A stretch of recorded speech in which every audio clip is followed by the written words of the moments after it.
"Get on the ground, now!" The shout echoed through Terminal 4, slicing through the hum of travelers like a knife. Instantly, the bustle of the airport ceased. Hundreds of passengers froze, turning in unison to witness a shocking scene at Gate A12. An elegant black couple, dressed in unassuming but neat travel clothes, stood surrounded by 3 aggressive airport security guards. Patricia, the gate agent with a perfectly sprayed bob and a sneer etched onto her face, held their boarding passes up like they were contaminated evidence. "I knew it," she announced loudly, playing to the crowd. "Stolen credit cards, fake IDs. You people think you can just waltz into first class." She thought she had caught criminals. She thought she was protecting the airline, but she didn't notice the black SUVs tearing across the tarmac outside the window. She didn't see the 6 men in dark suits sprinting up the jet bridge, hands hovering near their earpieces. Patricia was about to learn a lesson that would cost her everything. By the time the Secret Service stepped in, it wasn't the couple who would be leaving in handcuffs. The morning rush at John F. Kennedy International Airport was a symphony of chaos. Wheels clacked against the terrazzo floors, announcements blared over the PA system about unattended luggage, and the smell of stale coffee mixed with jet fuel. Amidst the frenetic energy of stressed families and businessmen barking into their phones, Marcus and Eleanor moved with a calm, synchronized grace. They were a striking couple, both in their early 60s. Marcus was tall, with broad shoulders that had not slumped with age, and a beard speckled with distinguished grey. Eleanor was petite, but held her head high, her eyes scanning the terminal with a sharp, intelligent warmth. They were dressed simply. Marcus wore a charcoal wool sweater and comfortable chinos, while Eleanor wore a beige trench coat over a linen travel set. To the untrained eye, they looked like grandparents heading to visit family in the Midwest. To a trained eye, one that recognized the texture of vicuña wool or the subtle, logo-less stitching of Italian leather loafers, they looked like people who didn't need to shout about their net worth. "Are you sure about this, Marcus?" Eleanor asked quietly, adjusting the strap of her leather weekender bag. "We could have taken the Gulf Stream from Teterboro. No lines, no shoes off." Marcus smiled, squeezing her hand. "The G700 is in maintenance, Elle. Besides, I promised the board I'd fly commercial for this leg to check on the new carrier partnership. It's only a 7-hour flight to Geneva. We'll survive the indignity of mixing with the public." Eleanor chuckled softly. "You just miss the airport pretzels." "I do miss the pretzels," Marcus admitted. They approached the priority access line for Summit Airways. It was a prestigious carrier, known for its opulent first-class suites and strict clientele vetting. Marcus had booked 2 seats in the Residence, the most exclusive cabin on the plane, costing upwards of $20,000 a ticket. As they neared the entrance to the priority lane, a young attendant glanced up from his tablet. He saw 2 older people, calm and polite. He smiled. "Good morning, first class." "Good morning," Marcus said, his voice a deep baritone. "Yes, 2 for Geneva." The young man scanned their digital passes. The machine beeped a pleasant green. "Excellent. Mr. and Mrs. Sterling, you're all set. The lounge is to your right, but boarding for flight SA409 begins in 20 minutes at gate A12. "Thank you, son." Marcus nodded. They bypassed the crowded lounge, preferring to stretch their legs before the long flight. They walked slowly toward gate A12, chatting about their garden back home in Virginia and the upcoming summit Marcus was keynoting. They were invisible in the best way, peaceful, unobtrusive, and happy. But invisibility is fragile. As they reached gate A12, the atmosphere shifted. The gate was manned by a woman named Patricia.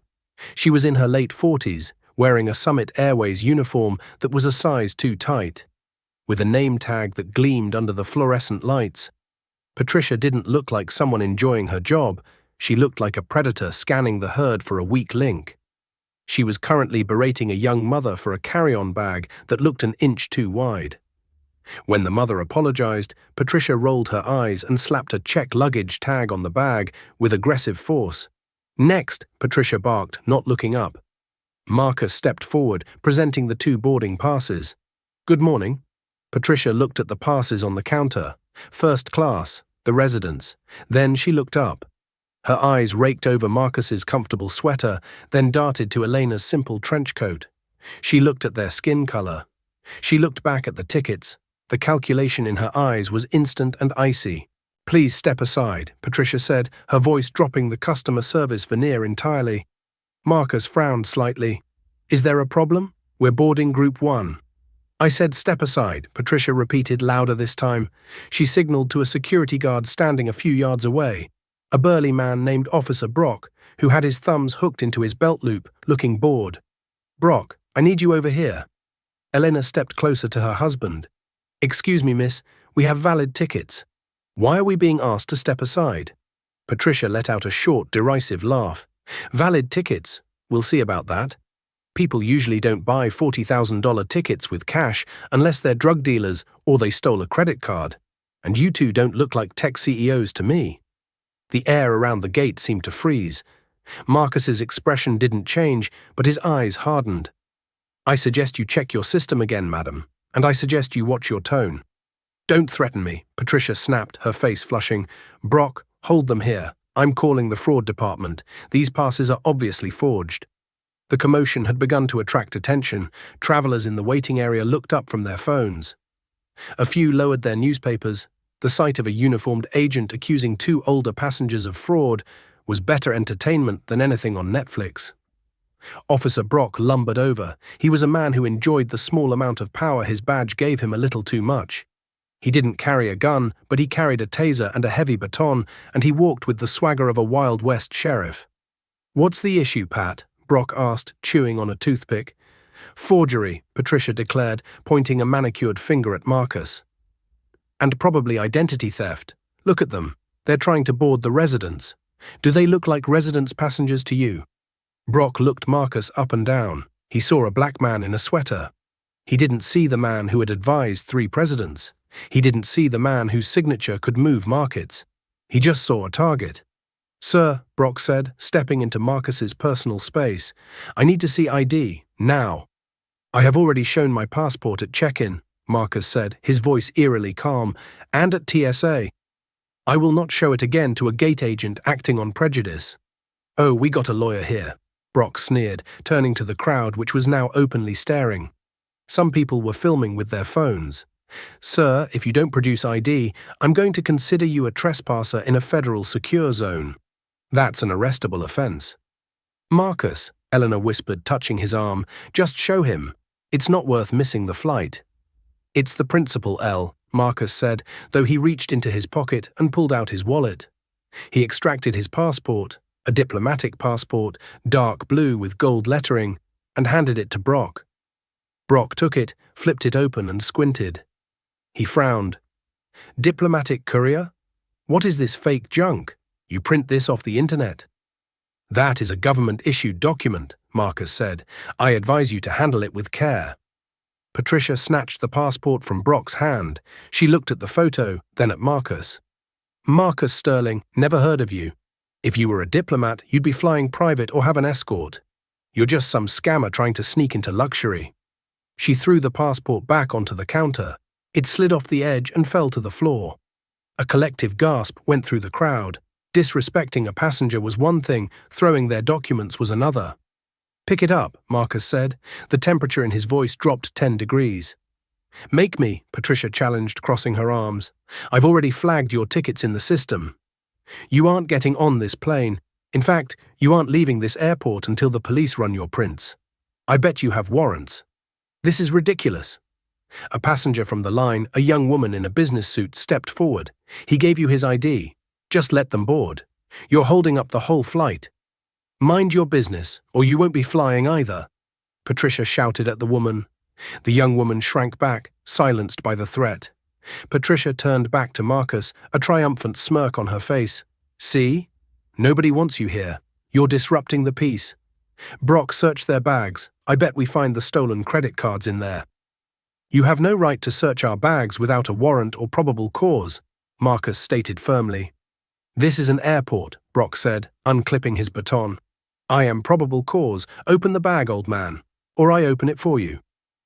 Eleanor was trembling now, not from fear, but from a simmering rage she hadn't felt in years.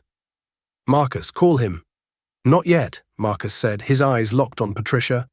"I want to see how far they will take this." Brock didn't wait. He grabbed Elena's leather weekender bag from her shoulder, roughly yanking it away. Elena stumbled, catching herself on the counter. "Hey!" Marcus barked, stepping forward. "Do not touch her." Brock shoved Marcus back with a heavy hand to the chest. "Back off, that's assault on a security officer. You want to go to jail right now?" The crowd was buzzing. Phones were held high, live streaming the event. The comments on the live streams were already flying. "Racist power trip. Sue them. Wait until the manager sees this." But Patricia and Brock were too caught up in their power trip to notice the digital storm brewing. Brock dumped the contents of Elena's bag onto the dirty carpet of the terminal. Clothes, toiletries, a book, and a small velvet jewelry box tumbled out. "Oops," Brock grinned. He kicked a silk scarf aside with his boot. He bent down and picked up the jewelry box. "What do we have here? Stolen goods?"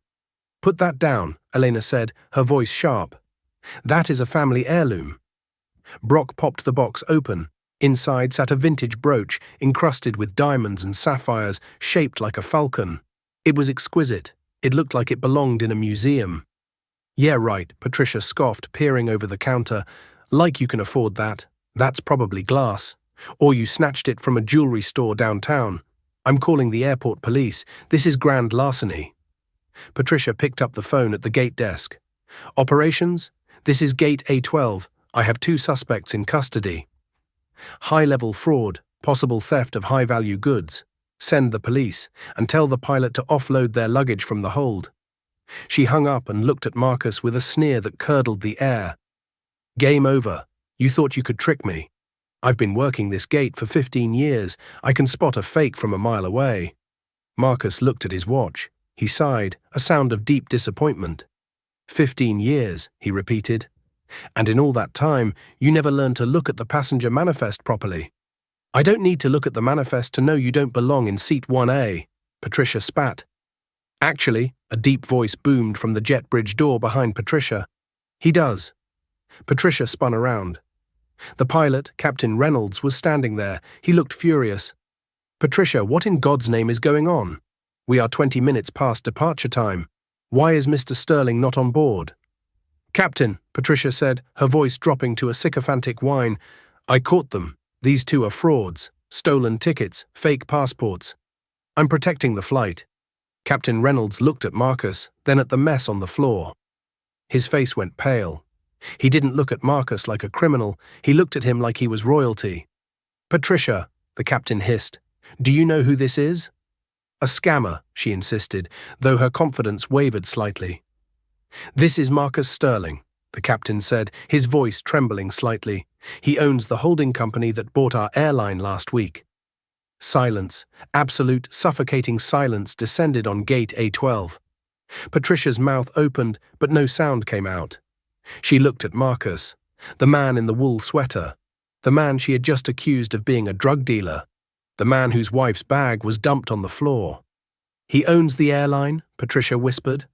Marcus brushed a speck of dust from his sleeve. "Technically, my private equity firm, Sterling Vanguard, acquired the majority stake on Tuesday. I was flying to Geneva to sign the final transition papers with the European regulators." Marcus looked at Patricia, his eyes cold as steel. "But it seems I have some personnel matters to attend to first." Patricia's face turned a sickly shade of grey, but before she could stammer an apology, before she could try to backpedal, the situation escalated beyond corporate firing. The glass doors of the terminal entrance shattered inward, metaphorically speaking, as the real cavalry arrived. It wasn't the airport mall cops Patricia had called. Through the concourse, moving in a diamond formation, came 6 men in heavy tactical gear, wearing jackets emblazoned with Secret Service and diplomatic security. The crowd parted like the Red Sea. The lead agent, a man with a buzz cut and a face carved from granite, marched straight toward the gate. He didn't look at Patricia. He didn't look at the captain. He looked at the security guard, Brock, who was still holding Eleanor's jewelry box. "Federal agents," the lead agent barked, drawing a weapon and keeping it at low ready. "Step away from the protectee. Drop the item, now." Brock, panicked, dropped the jewelry box. It clattered to the floor. "I didn't. I'm security." "Get on the ground," the agent screamed. "Face down, hands behind your head." Two agents tackled Brock before he could even process the command. He hit the carpet hard, the wind knocked out of him. Handcuffs clicked instantly. Patricia shrieked, backing up against the wall. "I didn't do anything. I was just doing my job." The lead agent turned to Marcus. His demeanor shifted instantly from aggression to deference. He holstered his weapon and nodded respectfully. "Mr. Sterling, Madam Sterling, Agent Miller, identifying. We received a distress signal from your biometric watch indicating elevated heart rate and a potential hostile engagement. Are you injured?" The crowd gasped again. Biometric watch distress signal. Who were these people? Marcus adjusted his cuffs, looking down at Patricia, who was now trembling so violently her knees were knocking together. "I am fine, Agent Miller," Marcus said calmly. "However, my wife has been assaulted, our property has been seized without cause, and we have been illegally detained by these two individuals." Agent Miller turned his gaze to Patricia. It was a look that promised federal prison time. "Assault on a diplomatic envoy," Miller said, his voice flat. "That's a federal felony. Ma'am, turn around and place your hands behind your back." The transformation of Gate A12 from a mundane airport waiting area to a high-security federal crime scene happened in seconds. The silence that had fallen over the crowd when Agent Miller identified himself was replaced by a low, frantic murmur of disbelief. Smartphones were held aloft like lighters at a concert, recording every second of Patricia's unraveling. Patricia stood pressed against the wall, her face a mask of shock that was slowly cracking into terror. Her hands were twisted behind her back, handcuffed by a junior agent who treated her with the same sterile efficiency one might use to bag evidence. "This is a mistake," Patricia shrieked, her voice cracking. "I am the lead gate agent. You can't arrest me. I was stopping a security threat." Agent Miller ignored her completely. He was busy speaking into a wrist microphone, his eyes scanning the mezzanine level above them for potential threats. "Secure the perimeter. I want the concourse cleared from Gate A10 to A14. No civilians within 50 yards. Get local PD to handle crowd control. We are moving the protectee to a secure location." "Secure location," Marcus interrupted, his voice calm but authoritative. "Agent Miller, I have a flight to catch. I intend to board this plane." Miller turned, his expression softening slightly. "Sir, with respect, there has been a security breach. We need to vet the entire flight crew and manifest now that your cover is potentially compromised. Standard protocol for a Class A diplomat." "I am retired, Miller," Marcus said, though he allowed a small smile. "Mostly. Once an envoy, always a target, sir," Miller replied, "especially when you're the man who negotiated the Cobalt Treaty. There are people in Eastern Europe who would pay a lot of money to know you're standing in JFK without a detail." The crowd caught snippets of this. Cobalt Treaty, Class A diplomat. The live-stream comments were scrolling so fast they were unreadable. The narrative was shifting in real time. This wasn't just a racial profiling incident anymore. It was an international incident. Meanwhile, on the floor, Officer Brock was groaning. "My shoulder. I think you dislocated my shoulder." "You're lucky that's all that's dislocated," the agent holding him down muttered. "You put your hands on the wife of a Presidential Medal of Freedom recipient. You better pray she doesn't press charges, or you'll be in Leavenworth until the next century." Suddenly, the crowd parted again, but this time it wasn't for tactical agents. It was for a frantic-looking man in a cheap suit sprinting down the concourse, flanked by two breathless airport police officers. It was the airport director, Mr. Henderson. He skidded to a halt in front of the gate, his face pale and sweaty. He looked at the Secret Service agents, then at Marcus Sterling, and finally at his employee, Patricia, in handcuffs. "What is happening here?" Henderson gasped, trying to regain some authority. "Who is in charge?" Agent Miller stepped forward, towering over the director. "Special Agent Miller, Diplomatic Security Service, this is an active federal investigation involving the unlawful detention and assault of a protected person. Who are you?" "I'm Henderson, Terminal Director," he stammered. He looked at Marcus. "Mr. Sterling, I had no idea you were flying with us today. If you had known, you would have treated me with respect." Marcus finished for him, raising an eyebrow. "Is that how it works, Mr. Henderson? Respect is reserved only for those on a VIP list. Everyone else gets treated like a criminal by your staff." Henderson swallowed hard. "No, sir, of course not. There has been a terrible misunderstanding." "Misunderstanding?" Eleanor spoke up. She had retrieved her scarf and was dusting it off, her demeanor regaining its regal composure. "Your guard dumped my personal belongings on the floor. Your agent called my husband a drug dealer. That is not a misunderstanding, Mr. Henderson. That is a systemic failure." Patricia, seeing her boss, found a sudden surge of desperate hope. "Mr. Henderson, tell them. I was following protocol. The system flagged them. I was just doing what the algorithm said." Henderson looked at Patricia with a mix of pity and fury. "Patricia, shut up." "I won't," she screamed, tears now streaming down her face. "The tickets were flagged. It said manual check required. I have the screen right here." She gestured with her head toward the computer terminal at the desk. Marcus looked at Agent Miller. "Agent, secure that computer. If she claims the system flagged us, I want to know why. My team purchased those tickets directly through the airline's corporate liaison." Miller nodded to a tech specialist on his team. "Pull the logs, now." The tech agent moved behind the counter, pushing aside the trembling Summit Airways junior staff who had been watching in horror.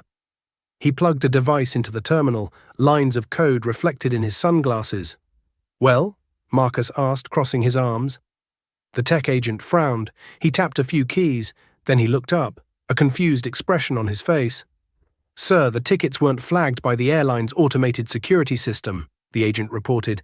"The manual check flag was added locally." Marcus's eyes narrowed. "Locally?" "Yes, sir," the agent continued, pointing at the screen. "It was added 3 minutes before you arrived at the gate, from this terminal. User ID, P. O'Reilly." The silence that followed was heavy and suffocating. Everyone turned to look at Patricia O'Reilly. "You flagged the tickets yourself," Marcus said, his voice dangerously low.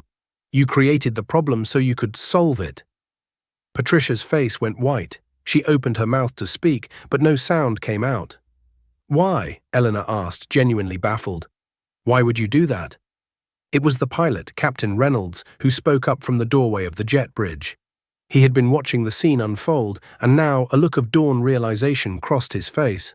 "The upgrade list," Reynolds said softly. Everyone looked at the captain. "Patricia manages the upgrade list," Reynolds explained, stepping forward. "If the residents' seats, the 2 most expensive seats on the plane, are empty, or if the passengers are no-shows or denied boarding, those seats become available for discretionary upgrades." Marcus looked at Patricia, understanding dawning on him.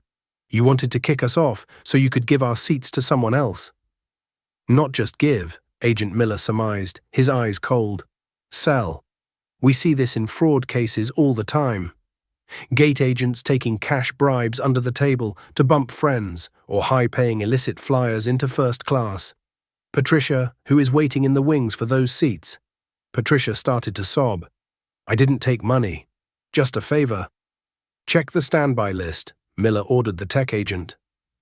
The agent tapped a key. 2 names added to the standby list 10 minutes ago, Mr. and Mrs. DeLuca.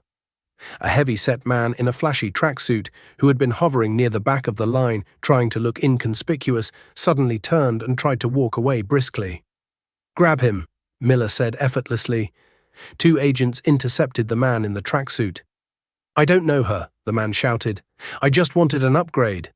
"And how much did you pay her?" Marcus asked, stepping closer to the man.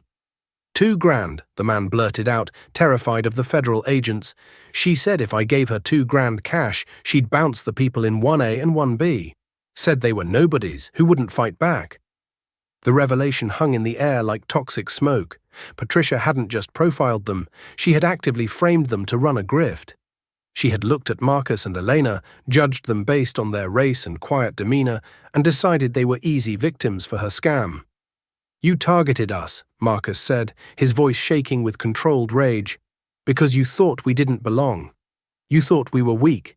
He stepped closer to Patricia, who cowered against the wall. "You are about to learn, Patricia, that you have made the most expensive mistake of your life." The airport police had cordoned off a section of the terminal, turning the nearby VIP lounge into a makeshift holding and interrogation center. The passengers of Flight SA-409 were told boarding would be delayed by an hour. Surprisingly, nobody complained. They were too busy posting the videos that were now trending #1 worldwide on X, formerly Twitter. Inside the lounge, Marcus and Eleanor sat on plush leather sofas, sipping sparkling water brought to them by a terrified flight attendant. Agent Miller stood guard by the door. Patricia and Brock were in separate corners of the room, seated on folding chairs, still handcuffed. Officer Brock looked deflated, his macho facade completely dissolved. Patricia just stared at the floor, muttering to herself. "Mr. Sterling," Agent Miller said, touching his earpiece, "your counsel has arrived, and the CEO of Summit Airways is on the line." "Put the CEO on speaker," Marcus said, "and send the lawyer in." The doors opened and a woman walked in who looked sharper than a razor blade. She was tall, wearing a tailored Navy power suit, and carrying a briefcase that looked like it cost more than Patricia's car. This was Evelyn Vance, senior partner at Vance, Sterling & Moore.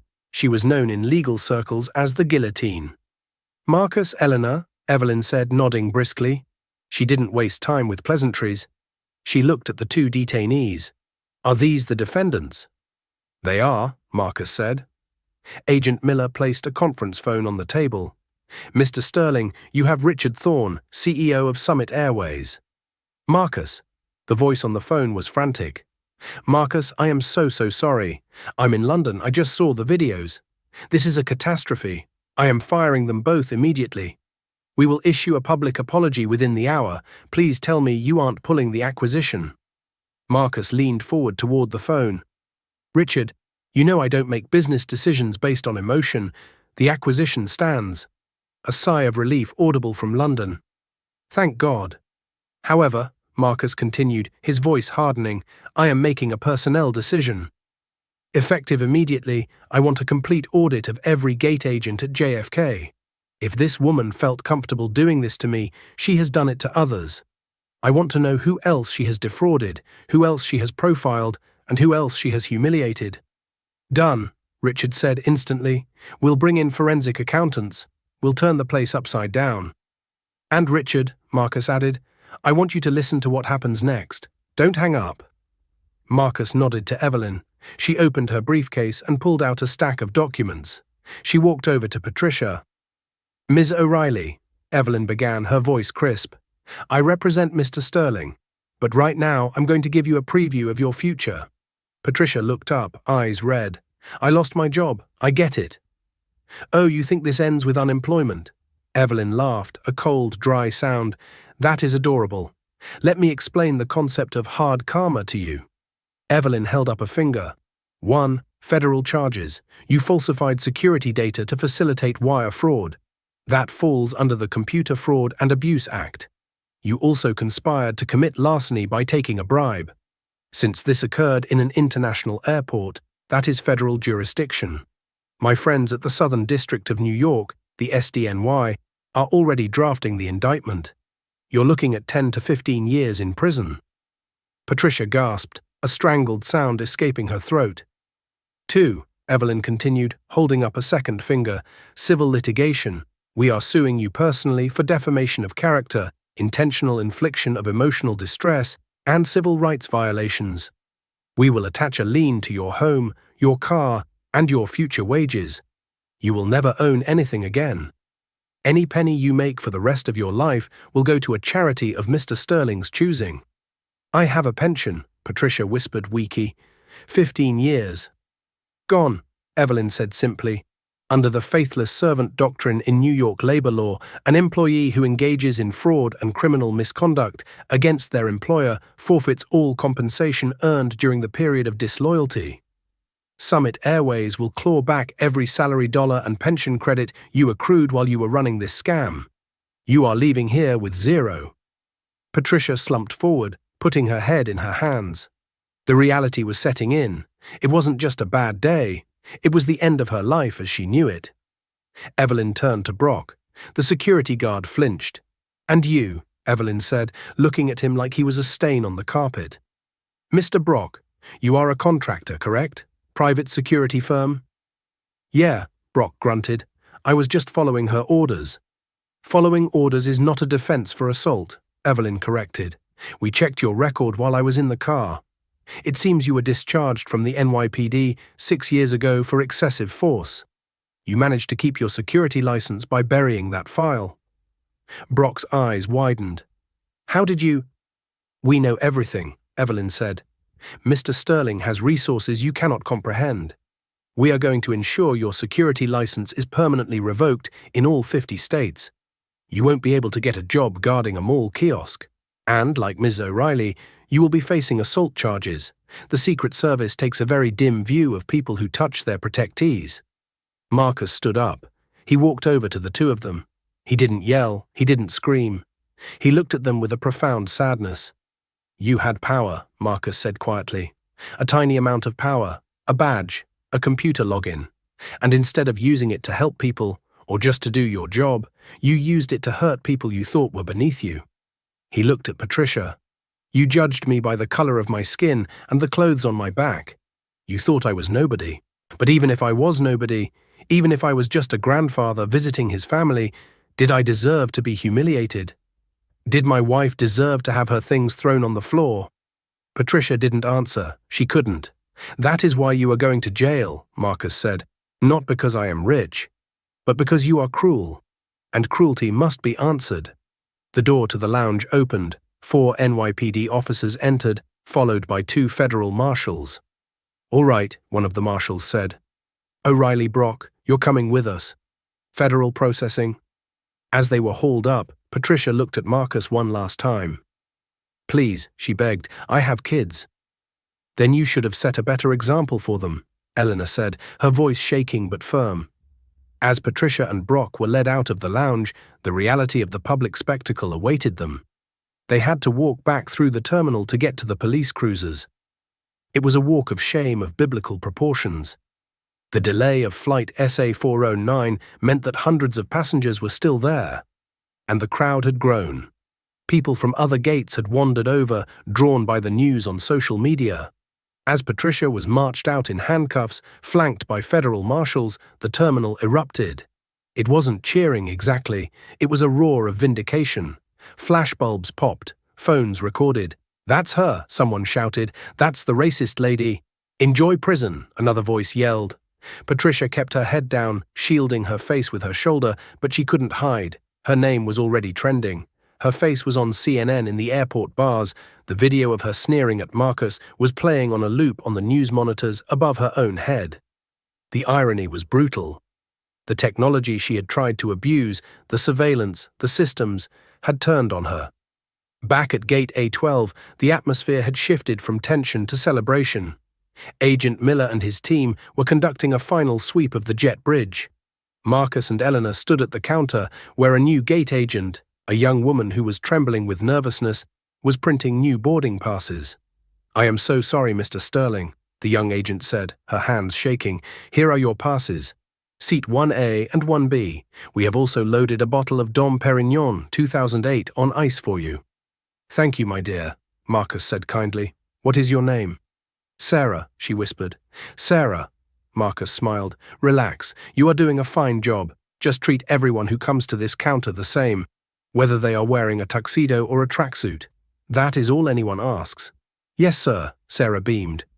As Marcus and Eleanor turned to board, the crowd in the waiting area spontaneously began to applaud.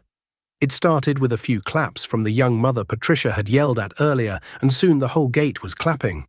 Marcus paused. He turned to the crowd and gave a small, humble wave. He wasn't doing it for the applause. He was acknowledging the witnesses, the people who had filmed, who had spoken up, who had refused to let the injustice happen in the dark. But the story wasn't quite over. There was one loose end. As they walked down the jet bridge, Marcus's phone buzzed. It was a text from his chief of security back at the firm. Subject, the buyer. Message, we tracked the source of the cash the standby passenger used. The guy in the tracksuit who tried to buy your seat. He's a courier for the Verrazano crime family. They needed him out of the country fast. Patricia wasn't just taking a bribe, she was aiding a fugitive. Marcus stopped on the jet bridge. He showed the text to Eleanor. Eleanor's eyes widened. She was smuggling a mobster. Unknowingly, perhaps, or maybe she didn't care, Marcus mused. But this adds a RICO charge to her list. She's not going away for 10 years, Elle. She's going away for life. Eleanor sighed, looking at the plane door. Karma isn't just a boomerang, Marcus. No, Marcus agreed, stepping into the aircraft where the flight attendants were waiting with anxious smiles. Sometimes it's a freight train. They settled into the residence. It was a private 3-room suite at the front of the A380. A living room, a bedroom with a double bed, and an ensuite shower. The luxury was immense, a stark contrast to the dirty airport carpet where Eleanor's jewelry had been dumped just an hour ago. Marcus sat in the leather armchair and accepted a glass of champagne. He watched out the window as a police van drove away across the tarmac, lights flashing. Inside that van was Patricia, watching her world dissolve through a wire mesh window. "Are you okay?" Marcus asked Elena, seeing her rub her wrist where Brock had grabbed the bag. "I am," Elena said, taking a sip of her drink, "but I'm thinking about that young girl, Sarah, the new agent." "What about her?" "She saw what happened today," Elena said. "She saw that being cruel has consequences, and she saw that dignity can win." Marcus nodded. "That is the real victory. Not the lawsuit, not the arrest, but the lesson." The plane pushed back from the gate. The engines roared to life, a deep, powerful hum that vibrated through the floor. As the plane taxied, Marcus pulled out his tablet. He had one more email to write. This one was to the governor of New York. It was time to pull some strings to ensure that the investigation into the airport security vendor was thorough. He wasn't going to let them scapegoat just 2 people if the whole system was rotten. But before he could type, the captain's voice came over the intercom. "Good morning, ladies and gentlemen. This is Captain Reynolds. We apologize for the delay. We had a security situation at the gate, but I am pleased to report that the safety of the flight has been secured and we are cleared for departure to Geneva." The captain paused. "I would also like to welcome a very special guest on board today.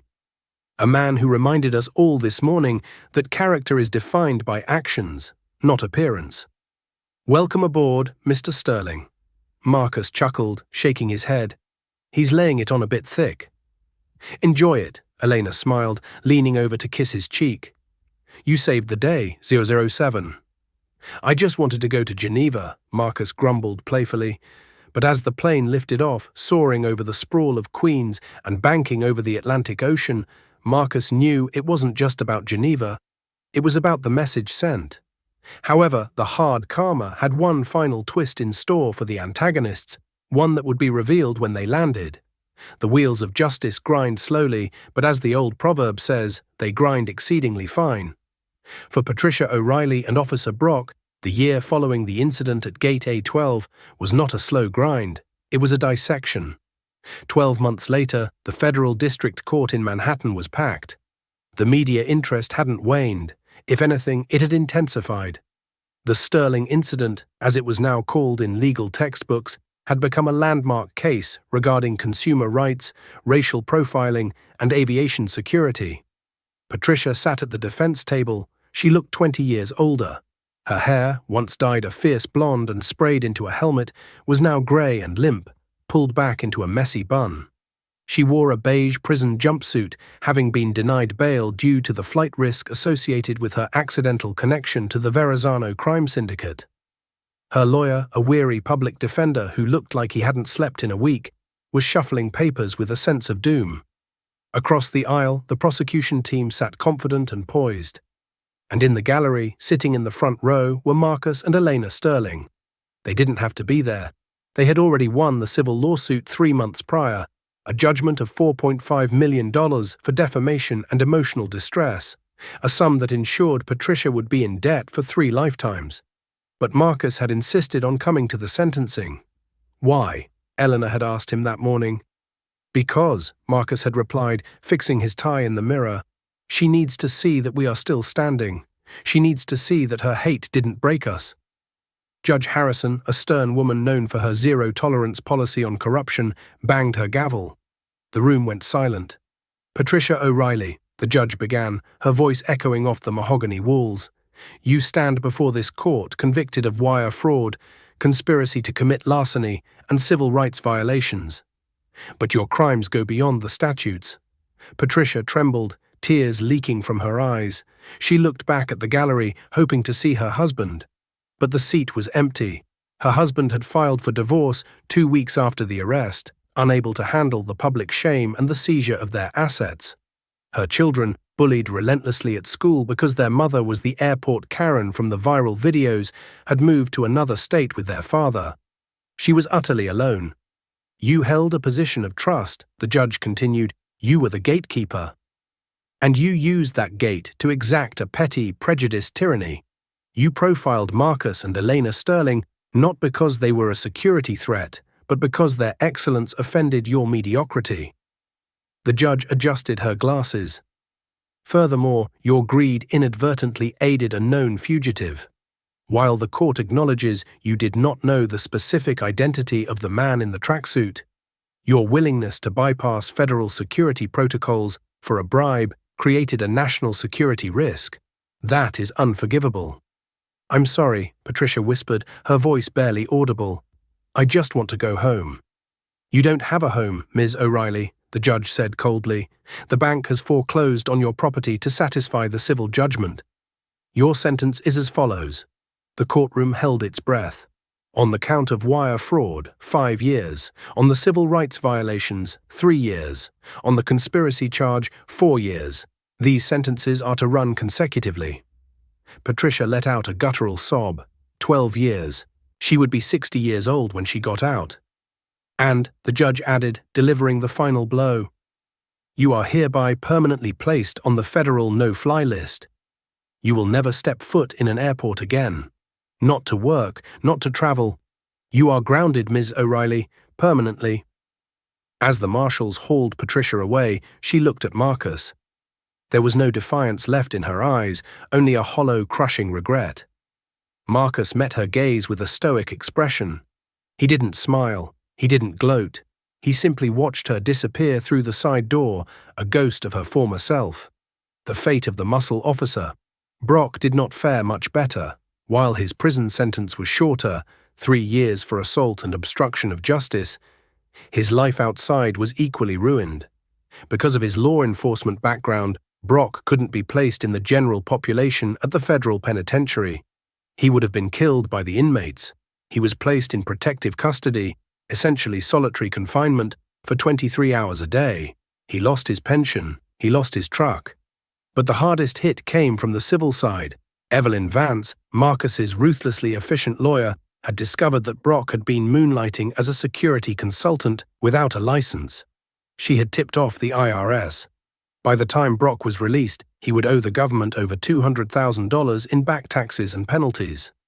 The man who had sneered at Marcus, calling him a scammer, was now legally destitute. 1 year later, a documentary crew would track Brock down for a "Where Are They Now" special. They found him working under the table at a scrap metal yard in New Jersey, hauling rusted radiators in the freezing rain.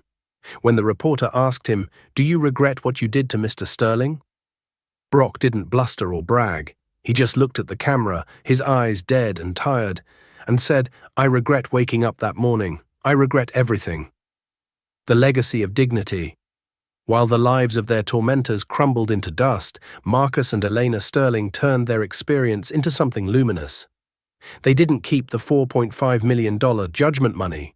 To do so would have felt dirty, like profiting from their own humiliation. Instead, they added $5 million of their own money to it and established the Open Gates Foundation.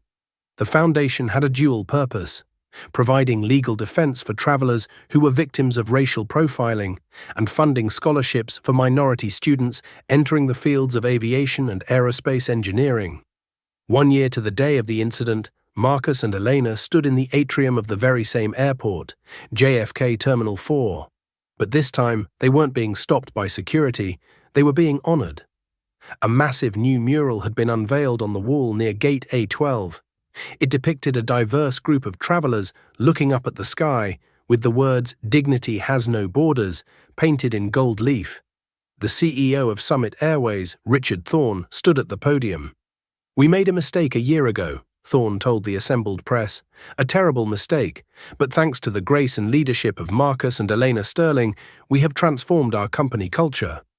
Today, Summit Airways is proud to be the industry leader in equity and inclusion training. Marcus stepped up to the microphone. He looked older, perhaps a bit more tired, but his strength was undeniable. "We do not seek revenge," Marcus said, his voice booming through the terminal without a hint of the tremor that had shaken him that day a year ago. "Revenge is a circle. It feeds on itself. We seek change." He looked at the crowd and spotted Sarah, the young gate agent who had printed their boarding passes after Patricia's arrest. She was now a supervisor, wearing a gold pin on her lapel. Marcus smiled at her, and she beamed back. "There will always be people who try to close the gate," Marcus continued. "People who think they own the keys to the world. But they forget one thing." He paused, looking directly into the camera lenses that were broadcasting his face to the world. "The world belongs to those who build bridges, not those who build walls. The gate is open. Walk through it with your head high." The final twist. Later that evening, as Marcus and Elena relaxed in their penthouse overlooking Central Park, a news report flashed on the television. Breaking news: major crackdown on the Verrazano crime family. Following a year-long investigation triggered by a failed smuggling attempt at JFK Airport, the FBI has indicted the entire leadership of the syndicate. The reporter continued, showing a flowchart of the crime family. Sources say the breakthrough came when a low-level courier, arrested at the airport while trying to buy a first-class seat, turned state's witness. The courier provided the encryption keys to the family's offshore accounts. Marcus took a sip of his tea and chuckled softly. "What is it?" Elena asked, looking up from her book. "Do you realize what this means?" Marcus pointed at the screen. "If Patricia hadn't tried to sell our seats, if she had just let us board, that courier would have gotten on the next flight unnoticed. He would have escaped with the encryption keys." Elena's mouth dropped open. "So, her greed took down the entire mob," Marcus finished. "She wanted to destroy us, Elena. Instead, she destroyed herself, destroyed a crime syndicate, and helped us start a charity that will help thousands of people." Elena shook her head in disbelief. "God works in mysterious ways." "Indeed," Marcus replied, turning off the TV. "And sometimes he uses a gate agent named Patricia to get the job done." They sat in the quiet luxury of their home, the city lights twinkling below them like diamonds. They had faced the ugliness of the world and met it with grace. They had been stopped at the gate, but they had arrived at a destination far greater than they ever planned. And somewhere in a cold, concrete cell, Patricia O'Reilly stared at the ceiling, wondering how a woman who thought she held all the power had ended up with absolutely nothing. The karma hadn't just hit back. It had reshaped the world. This story serves as a powerful reminder that prejudice is not just morally wrong, it is a dangerous blindness. Patricia and Brock were so blinded by their biases that they couldn't see the reality standing right in front of them. That dignity and power often walk in quiet shoes. They mistook humility for weakness, and it cost them their freedom. Justice in this story wasn't just about punishment, it was about revelation. The hard karma wasn't just prison, it was the total dismantling of their egos and the accidental good that came from their evil intentions. Marcus and Elena proved that true power isn't about shouting or bullying. It's about knowing who you are and standing your ground when the world tries to push you down. Wow, talk about instant karma. Patricia thought she was the hunter, but she ended up being the prey in her own trap. What did you think of Marcus's reaction? Would you have been that calm, or would you have lost it? If you believe that everyone deserves to be treated with respect, no matter what they wear or look like, hit that like button right now. It helps us share these stories with more people. And hey, have you ever dealt with a Patricia in real life? Tell me your story in the comments below. I read every single one. Don't forget to subscribe and ring the bell so you never miss a new story. Thanks for watching, and remember, the truth always flies first class.